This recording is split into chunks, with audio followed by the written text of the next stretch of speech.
حياكم الله مشاهدينا الكرام، السلام عليكم ورحمة الله وبركاته. أهلا بكم إلى حلقة جديدة من برنامج بصراحة، معي أنا عمار الصالحي. عقدة الإدارة المحلية في محافظة كركوك ما زالت مستمرة، ولغاية الآن لم تجد طريق الحل. هناك اجتماع وهناك حوارات وهناك مفاوضات، ولكن لم تصل الأمور إلى الحسم. مدة الشهر قاربت على الانتهاء ونحن نعيش في الأيام الأخيرة.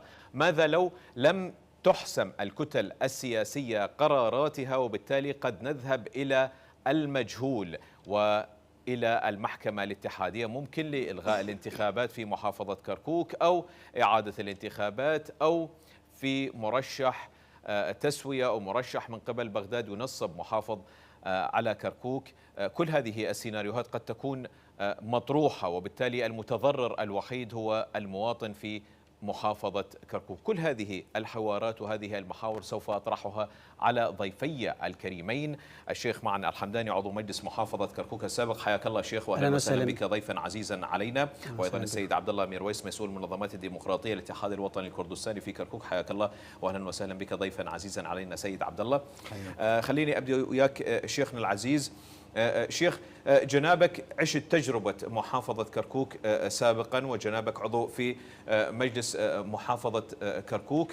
نشعر وكأنما هذه الانتخابات مصيرية، وقد تكون الأخيرة في محافظة كركوك، وقد تكون أكون أو لا أكون. ما الاختلاف بينها وبين مجلس المحافظة السابق؟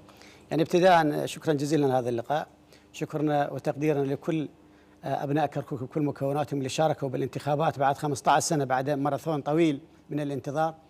وكانت تجربة ديمقراطية ثرية جدا، لكن بسبب الخلافات السياسية بين الكتل السياسية بالمحصول في منصب المحافظ بما يمتلكه من صلاحيات بموجب قانون مجالس المحافظات، باعتبار المحافظ رئيس اللجنة الأمنية العليا ورئيس لجنة التعاقد فيما يخص المشاريع.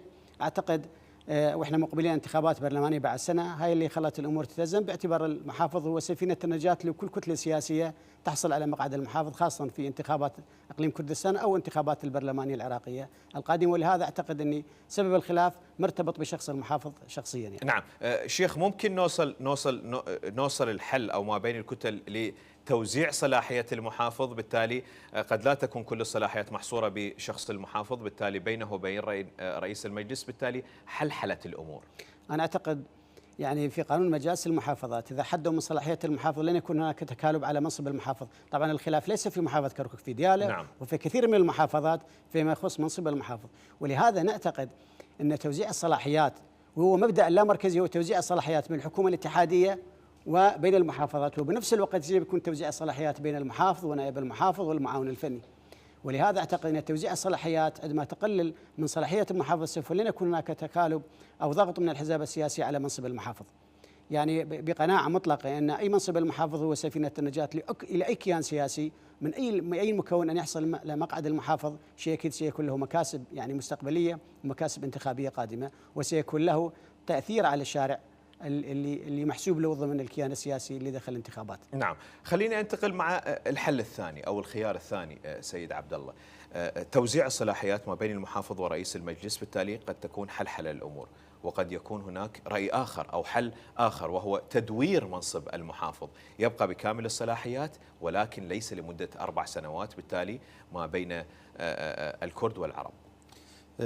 في البداية شكرا على هذا اللقاء وشكرا للمتابعين. طبعا توزيع الصلاحيات بين رئيس المجلس والمحافظ أنا بتصوري هذا لا يجوز، لأن رئيس المجلس له دور تشريعي ورقابي، لكن محافظ صلاحيات إدارية وتنفيذية. نعم. لكن يبقى على شخص المحافظ. شخص المحافظ يستطيع أن يكون شخصا يعني يوزع الادوار مثل ما تفضل الشيخ، يعني بين الدوائر وبين المناصب الاخرى، نائب المحافظ والاداريين الاخرى. فهذا الشخص اذا شخص كريم وشخص يدير المحافظه بشكل يستطيع ان يكون هناك توافقات وتآلفات بين كل المكونات، لان كركوك الكل كل مكونات، يعني أنا أتصور بأن الشارع كركوكي ما يحتاج إلى هذه التنافرات السياسية. بالنتيجة النهائية المواطن هو اللي يتأذى من وراء هاي التنافرات السياسية. مع الأسف يعني المواطن ينتظر الخدمة، ينتظر فرصة العمل، لأن هاي الصلاحيات من صلاحيات الحكومة المحلية القادمة إن شاء الله. لكن أحد الحلول مثل ما تفضلت، يجوز مثلا المحافظ سنتين يكون لطرف معين ورئيس المجلس، وهكذا تبديل الأدوار. ممكن هذا حل، يعني حل وسط، حتى لا يكون التركيز على شخص المحافظ مثل ما تفضل الشيخ. قانونيا هذه الصيغة نعم. سيد عبد الله، هل هناك فيها فترة قانونية، أم هي عرف، أم هي وثيقة، أم هي معاهدة ما بين الأطراف، أم هو اتفاق؟ مو لازم يكون اتفاق. يعني كركوك قانون الانتخابات، في كركوك لازم يكون بتوافقات. نعم. هاي بالقانون الانتخابات مال كركوك لازم يكون توافقات كل الأطراف يشاركون به. والشخص الرئيس سيد رئيس الوزراء محمد شيع السوداني شخص بصراحة يعني يستطيع أن يتحاور مع كل الأطراف وبنزاهة وشخصية له تأثير على تقدم هذه المعضلة اللي بكركوك، مثل ما قرر بديالى، محافظة ديالى. هم من كانوا يعني كركوك وديالى ما منتخبين محافظ ولا رئيس نعم. المجلس، بس انحلت الحمد لله. إن شاء الله نأمل بأن كركوك كان يستطيعون بأنه كل الإخوة نعم. من العرب والتركمان والأكراد يتفقون على شخص محافظ. نعم، وهذا ما نتمناه سيد عبد الله. خليني ارجع وياك شيخ الجميع ما يريد يذهب الى المجهول، وتنتهي مدة الشهر، بالتالي قد نذهب إلى المحكمة الاتحادية، قد تكون هناك سيناريوهات مختلفة. لكن بالطرف الآخر أو بالمقابل نرى اجتماعات، وقد يكون في الساعات الماضية كان هناك اجتماع لأعضاء مجلس محافظة في أربيل مع السيد مسعود بارزاني. ممكن يتمخض عنها تشكيل إدارة محلية بعيدا عن الاتحاد الوطني الكردستاني وهو الفائز الأول؟ يعني ابتداء إذا تحدثنا عن المادة 13 من قانون انتخابات مجالس المحافظات. نعم. المادة 13 تشير أنه يجب أن تشكل الإدارة بمشاركة جميع المكونات، ولا يمكن أن ترتب نتائج الانتخابات أي أثر. لماذا؟ لأن لا يمكن أن نشكل إدارة بمعزل عن الاتحاد الوطني باعتبار الكتلة الأكبر، ولا يمكن تشكيل الإدارة بمعزل عن التحالف العربي. وبالتالي القانون جاء قانونا توافقيا. دكتور خليني أتداخل بهذه النقطة. ما ممكن تشكل إدارة بدون التحالف العربي، بدون الاتحاد الوطني، بس ممكن بالجهة المقابل يقول لك أنا شكلت مجلس محافظة، عندي كرد، عندي تركمان، عندي كل القوميات، عندي كل المكونات، بغض النظر كان الاتحاد الوطني، كان البارتي، كان العروبة، كان التحالف العربي، أنا مجلس المحافظة بكل المكونات.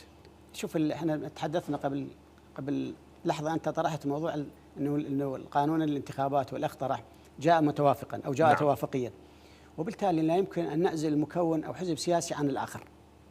إذا كنا نريد النجاح لكركوك وإدارتها هو أن تتوافق جميع المكونات، سواء في منصب تدوير المحافظ أو بمناصب أخرى، ونمشي هذه الفترة الانتخابية بصيغة توافقية حتى نحقق أثر وخدمات لأبناء كركوك، خاصة أبناء كركوك. الشارع الكركوكي ينظر لكل الكتل السياسية أنه ماذا تحققت بعد نتائج الانتخابات.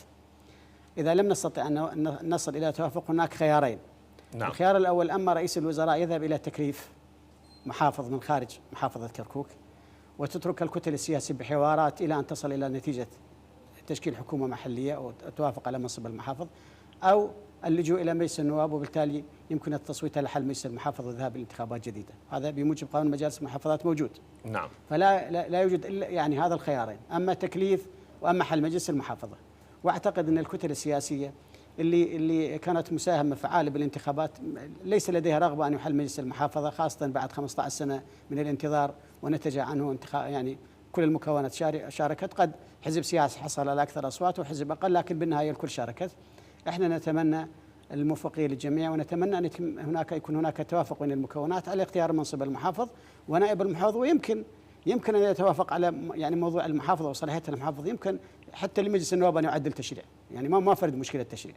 عليه فيما يخص محافظة كركوك، مثل ما توافقوا على يعني صيغة انتخابية لمجلس محافظة كركوك، يمكن أن يتوافقوا فيما الحد من صلاحية المحافظة إذا كان هناك أطراف سياسية متخوفة منه. نعم، ولكن المسألة قد تبدو صعبة لأنه انعقاد مجلس نواب، وبالتالي قد تكون عدم توافقات لحسم الصلاحيات، فممكن مسألة التدوير يشعر المواطن أنها أبسط، كون أي شيء يذهب إلى مجلس النواب قد يشهد في تعطيلات يعني وتجاذبات موضوع سياسية. التدوير الآن أنا أفترض نفسي أنا عربي حصلت على منصب المحافظ. نعم. من يضمن أني لن أسلم المنصب للأخوة الكرد أو التركمان؟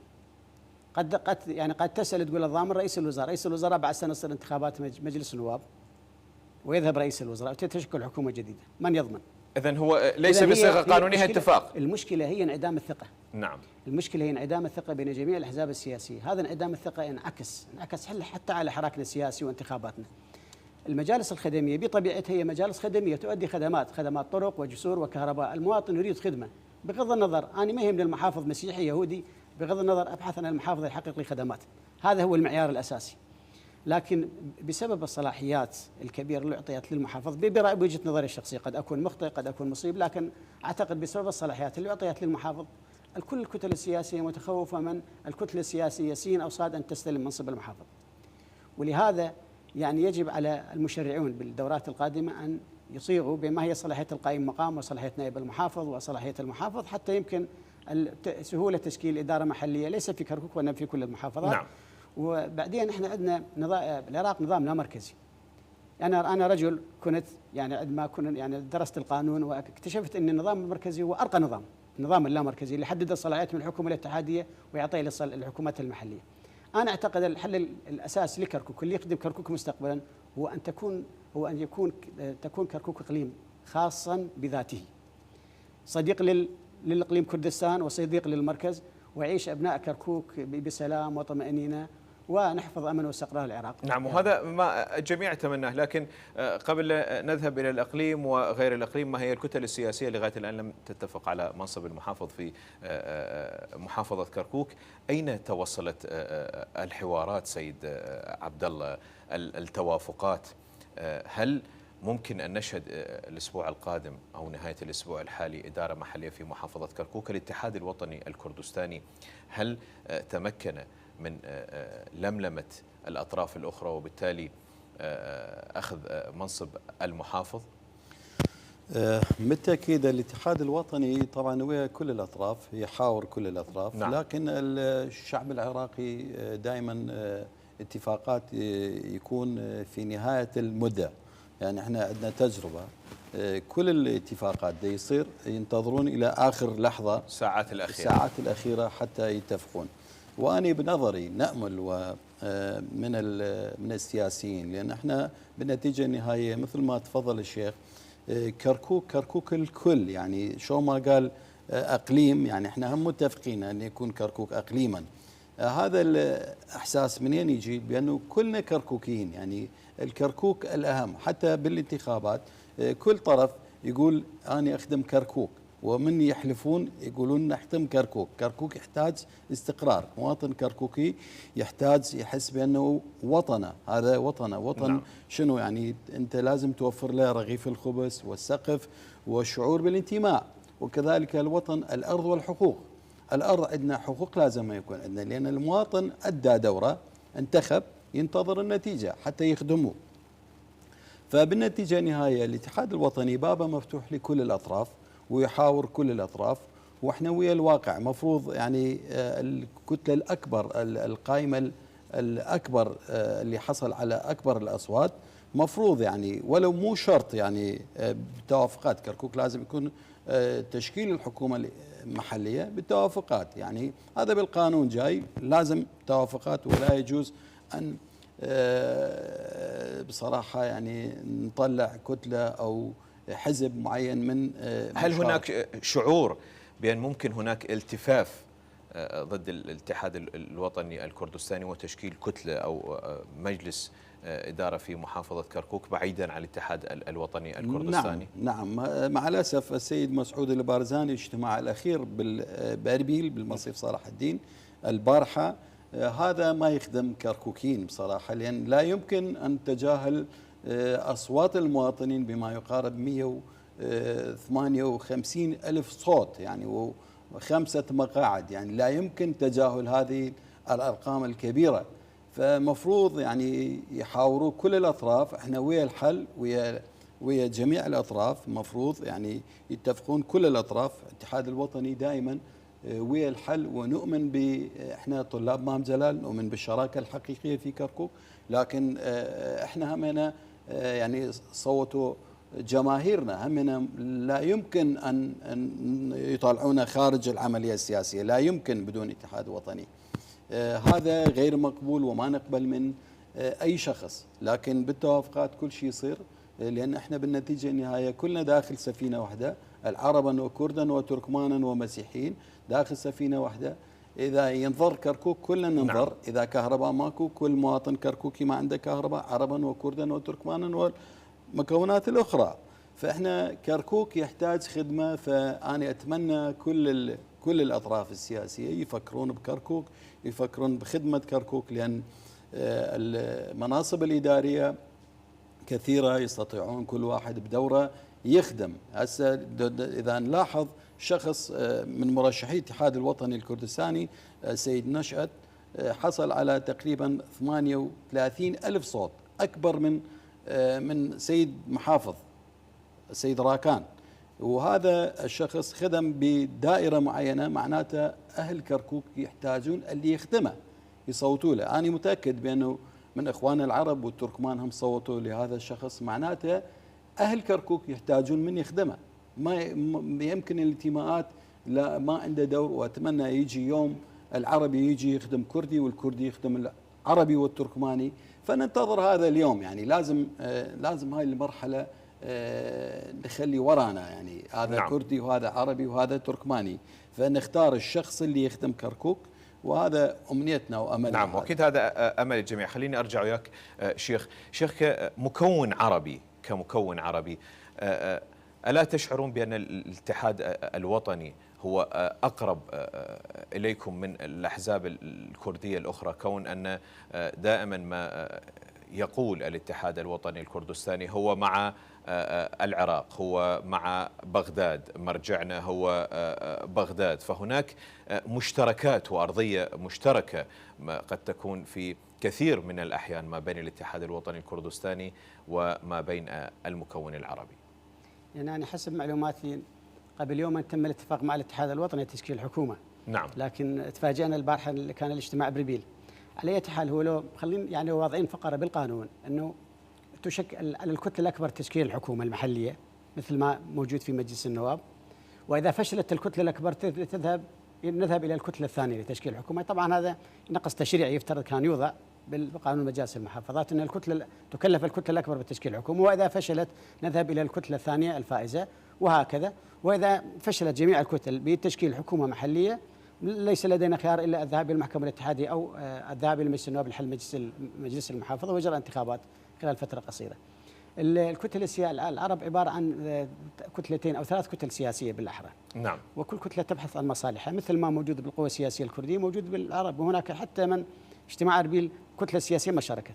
القصد الميزة في هذه الانتخابات هناك حتى اختلاف في داخل المكون الواحد، واختلاف في بوجهة النظر، يعني فيما يخص منصب المحافظ، حتى عندما تكل مهمة الانتخاب مثل المحافظ من الجانب الكردي والعربي تجد هناك اختلاف على منصب المحافظ من هو من الجانب العربي ومن يمثل وأي حزب سياسي.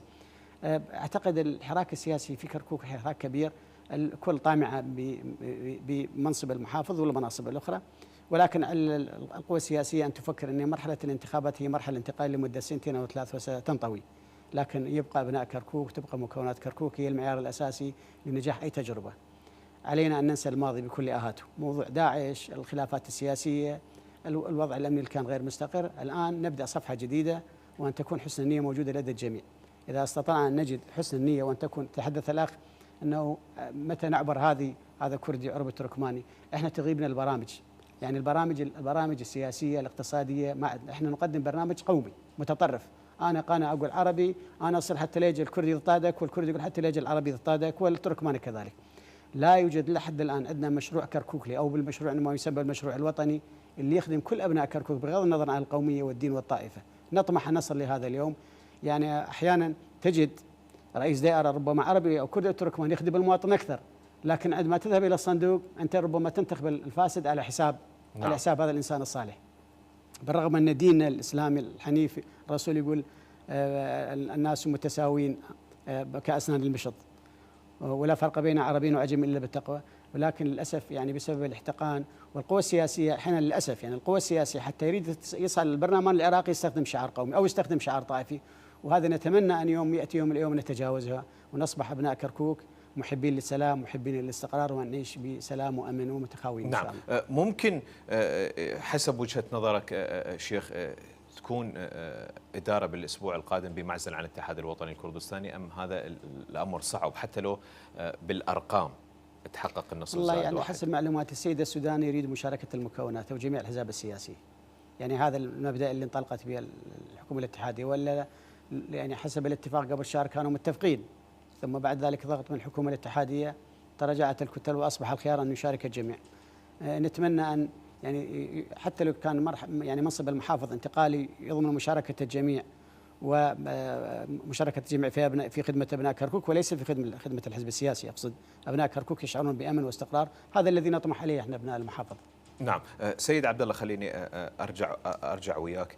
اليوم تشعرون على أنه منصب المحافظ هو من حصة الاتحاد الوطني الكردستاني، كون أن الاتحاد الوطني الكردستاني حصل على المركز الأول في محافظة كركوك، وبالتالي قد تكون هناك سنوات 7 ماضية كانت لدى المكون العربي منصب المحافظ وصلاحية المحافظ، فبالتالي تريدون خوض هذه التجربة مرة أخرى. هل ترضون بالتدوير 2 مقابل 2 إذا حصل اتفاق كحل وسط لهذا الأمر؟ احنا كاتحاد وطني الكردستاني بصراحة نؤمن بالشراكة. نعم. ونؤمن بأي حل يرضي الجميع، هذا مبدأ الاتحاد الوطني، فممكن ليش لا، بس لازم يكون باتفاق كل الأطراف ويشاركون كل الأطراف، لأن مناصب هواية مثل ما قلنا، مناصب هواية، يعني نائب المحافظ، نائب رئيس المجلس ومجلس والمدراء والقائمين كركوك والمدراء النواحي، هذول كلها يعني مناصب يكفي للجميع. لكن النية دائما إذا نيتك صافية تجاه كركوك تقدر تستطيع يعني تحل كل المشاكل. إذا أزمة ثقة، هي أزمة ثقة، بس لازم يعني نصفي نيتنا، أو قبل كل شيء نصفي نيتنا خدمة كركوك ونفكر بأهل كركوك ونحترم الناخبين بصراحة يعني من كل القوميات ونعطي حقهم. ليش انتخابات؟ ليش إذا كل واحد يعني يريد أن يحصل على منصب المحافظ الانتخابات ليش؟ يعني ليش جرينا الانتخابات؟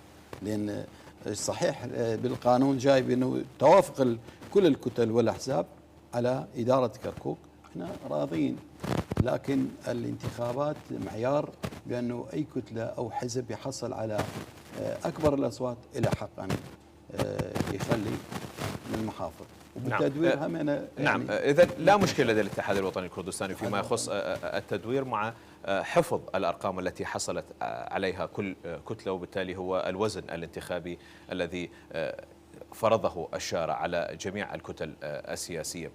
لو ننتقل فيما يخص المفاوضات سيد عبد الله، نشعر أن هناك تباعد من قبل الاتحاد الوطني الكردستاني مثلا مع الجبهة التركمانية، مع المكون التركماني، مع التحالف العربي. ألم تفتحون قنوات للتواصل، لجان مشتركة، بالتالي محاولة لجذب الأطراف الأخرى والمكونات الأخرى، خاصة وأنكم حصلتم على المرتبة الأولى، فبالتالي تكونون الأب الراعي للجميع؟ الاتحاد الوطني الكردستاني بابه مفتوح، وإحنا ما عندنا أكس على أي واحد. نعم. لأن هم همينا إخواننا، يمكن نختلف بالآراء لكن بالنتيجة النهاية بابنا مفتوح. ليش لا؟ ومستمر، حواراتنا مستمر، والجبهة التركمانية همنا من إخواننا داخل كركوك يعني. نعم. صحيح بين الإخوان يعني داخل بيت واحد يصير خلافات، لكن بالنتيجة النهائية احنا كلنا سوا، التحالف العربي والجبهة التركمانية، أتمنى هم يفكرون بعقلانية ويفكرون بمصلحة كركوك. يعني مصلحة كركوك أهم من كل الأحزاب. يعني الأحزاب اللي يخدمون بكركوك حزب هدفه شنو؟ هدفه خدمة مواطنيه، إذا لا تستطيع أن تخدمها فمعناته بس شعارات. أتمنى والاتحاد الوطني بابه مفتوح، وليش لا، احنا عندنا تواصل ويا الكل. وهسه يعني السياسيين كركوك عربا وكردا يعني واصلين مرحلة من النضوج يختلف عن السنوات السابقة، لأن هسه بالتحالفات قبل فترة مثل ما تفضلت من الجانب العربي ومن الجانب التركماني كان ويا الاتحاد الوطني لتشكيل حكومة، لكن بصراحة بطرح من السيد رئيس الوزراء محمد شيع السوداني هذا أجلوه. ليش؟ لأن هو شخص حكيم، يعني بصراحة لحد الآن هو يعني يعمل بحكمة، ونتمنى يستمر، ونتمنى من كل الأطراف السياسية بكركوك يفكرون بحكمة لخاطر أهالي كركوك ولمصلحة أهالي كركوك، وبالنتيجة النهائية مثل ما يقول نبعث روح الأخوة والتآخي للشارع الكركوكي. نعم.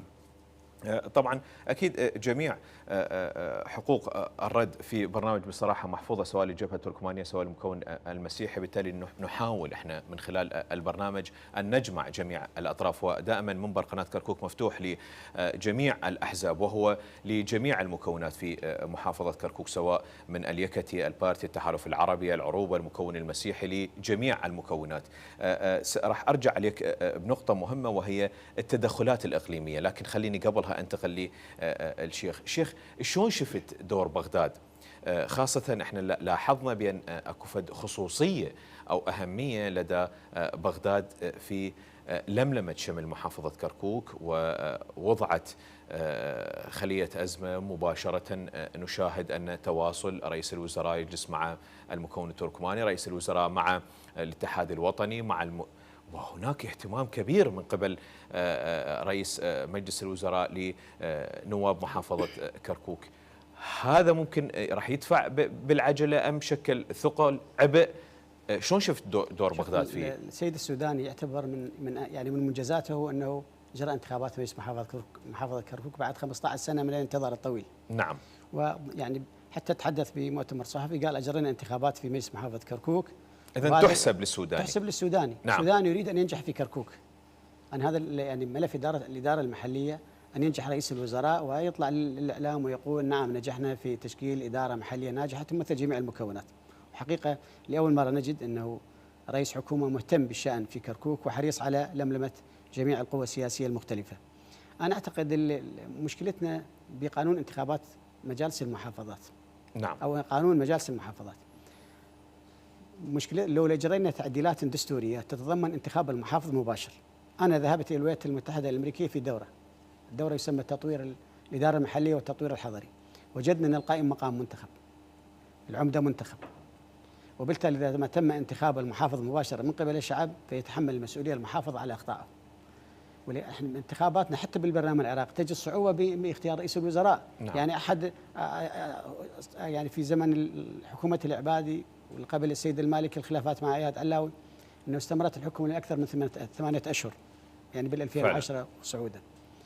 النظام العراقي نظام برلماني وتطلب متوافقات كتل سياسيه واختلافات كتل سياسيه، وهذا يتطلب وقت كبير وجوله من المفاوضات والمساومات. يعني ما عندنا لا يوجد خيار، انا قلت لا يوجد خيار الا اذا فشلت القوى السياسيه في اختيار محافظ او تشكيل الاداره المحليه، لا يوجد خيار إلا الذهاب للمحكمة الاتحادية أو حل مجلس محافظة كركوك وإجراء انتخابات جديدة. نتمنى تكون درس للقوى السياسية وأن يتوافقوا على انتخابات، على إجراء تشكيل حكومة محلية. نعم. تخدم الجميع. بشكل عام شيخ، يعني احنا من الصعوبة نشوف إجراء تعديلات دستورية، خاصة مع كيفية تعديل الدستور وكيفية التصويت على التعديلات الدستورية، والأمر أشبه بالمستحيل والمعقد في تعديل أي فقرة. فبالتالي يجب أن نتعامل مع الواقع الموجود، وتقدم الكتل السياسية تنازلات وتجعل صوب أعينها المصلحة في محافظة كركوك. هل الكتل السياسية فعلا اليوم قرارها كركوكي، أم هناك ضغوطات بالتالي قد تكون رغبة سين أو صاد مع الحل، لكن الضغوطات اللي من برا من فوق تجي هي أكبر من يعني أولا احنا لا نستطيع أن نخون نعم يعني الكتل السياسية باعتبار كتل مشاركة بموجب القانون. نعم، نحن بعيد عن التخوين، لكن هو المشهد ولكن أعتقد نعم. أن يعني ربما هناك تأثيرات، لأن أقول لا ربما هناك تأثيرات يعني خارج كركوك بالمركز بالإقليم ربما، لكن أعتقد أن الكتل السياسية أمام استحقاقين انتخابيين. نعم، استحقاق انتخاب الإقليم كردستان بالعاشر و11 الانتخابات راح تصير، وبعد سنة انتخابات البرلمان. أعتقد هذا الموقف هو ضاغط على القوى السياسية الموجودة الآن في كركوك. إذن يعني انتخابات مجلس أنا أعتقد ربما الإدارة ممكن انعكاساته ربما ترحل تشكيل الإدارة بعد انتخابات الإقليم، وجهة نظري الشخصية. إذا بقت يعني إذا ما الحكومة الاتحادية أو السيد السوداني يعني ضغط بشكل قوي على تشكيل الإدارة المحلية، لأن الخلافات السياسية أجدها تأخذ طبع انتخابي مستقبلي. نعم، ولهذا تجد كل كيان سياسي متمسك بمنصبه.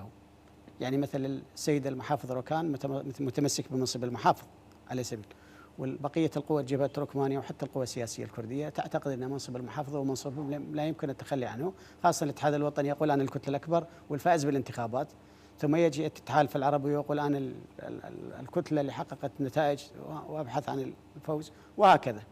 يضاف إلى ذلك أن قانون مجالس المحافظات يقول نتائج الانتخابات لا يأخذ بها بأي أثر إداري وقانوني، ويجب أن تشكل الإدارة من جميع المكونات. إذن ألزم الكتل السياسية بتشكيل إدارة محلية بغض النظر عن نتائج الانتخابات. أمام هذا الموقف، موقف الاستحقاق الانتخابي وموقف التوافق بين المكونات، هذه الصعوبة الآن طرأت. يعني إحنا باعتبارنا كمحللين سياسيين، باعتبار سياسيين قدماء اشتغلنا بالمحافظة، يعني ندعو الكتل السياسية لا يضيعوا هذه الفرصة وأن يتم التوافق يعني إرضاء لشارع الكركوكي. نعم.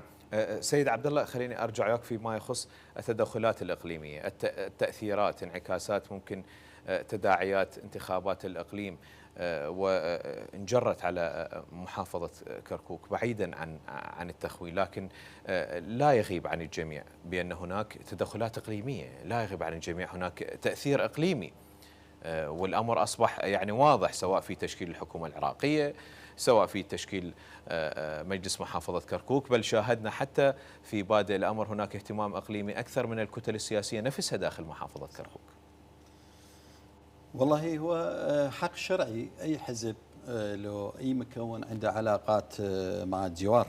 نعم. مع الأسف يعني التدخلات الإقليمية لها تأثير كبير على انتخابات حتى داخل محافظة. نعم. يعني هذا نتمنى بأنه الدول الإقليمية الصديقة مفروض يعاونون كركوك، يعاونونه لتشكيل الحكومة، لا يكونون عرقلة على تشكيل الحكومة على أساس مصلحتهم الشخصية، يعني الدولية خلينا نقول في سبيل مصلحتهم يعملون كذا.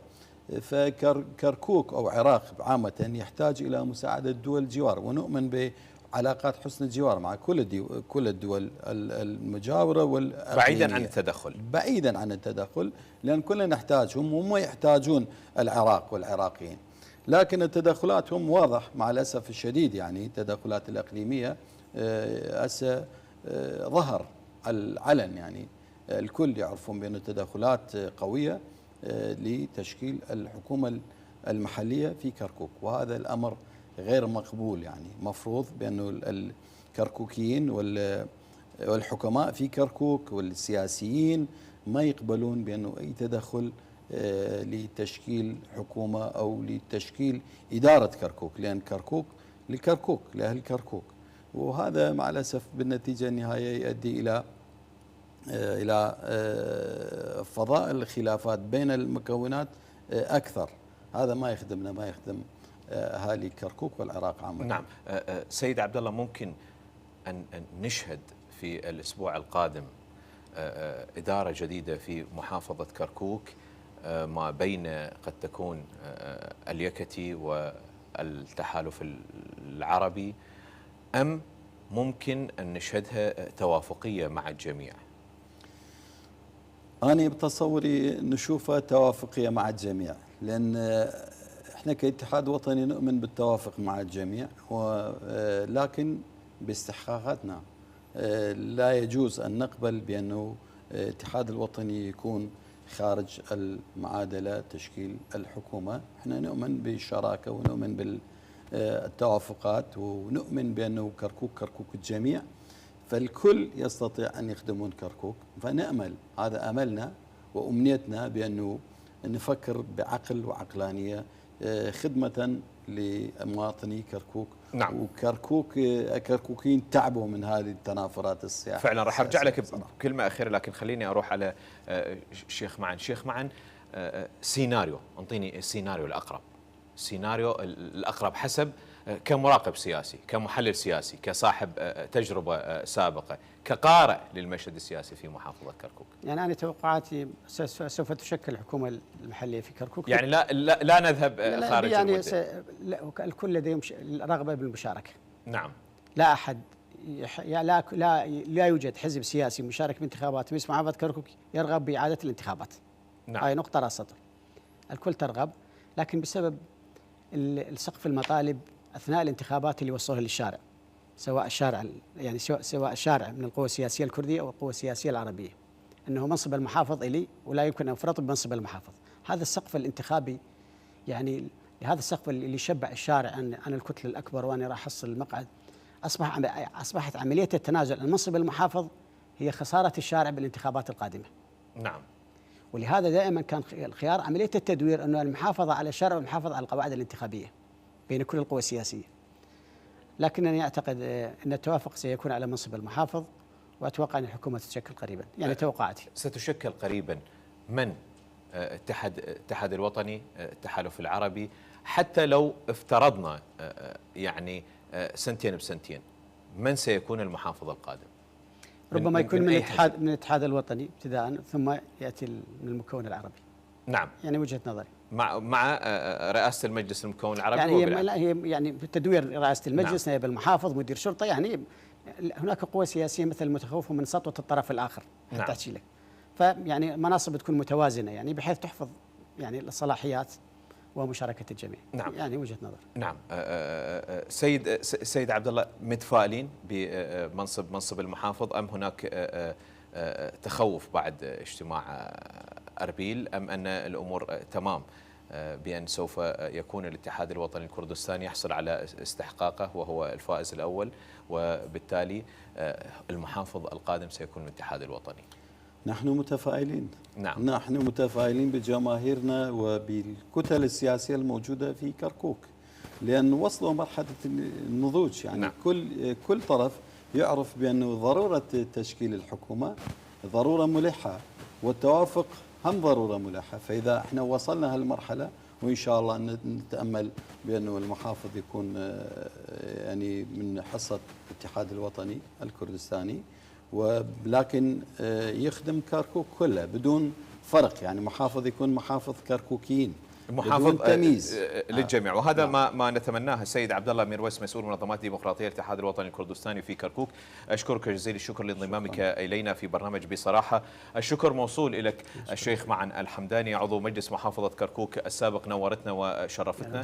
ايضا مشاهدينا الكرام، الشكر موصول اليكم، وهذا ما نتمناه. قد تكون الحلقه القادمه من برنامج بصراحه ونحن نشهد محافظ وإدارة محلية في محافظة كركوك، وهذا ما نتمناه ويتمناه كل من ذهب الانتخابات في محافظة كركوك، أن يرى إدارة محلية جديدة تخدمه ولها تطلعات جديدة. مستمرون معكم مشاهدينا الكرام، تحياتي وتحيات فريق العمل. السلام عليكم ورحمة الله وبركاته، إلى اللقاء.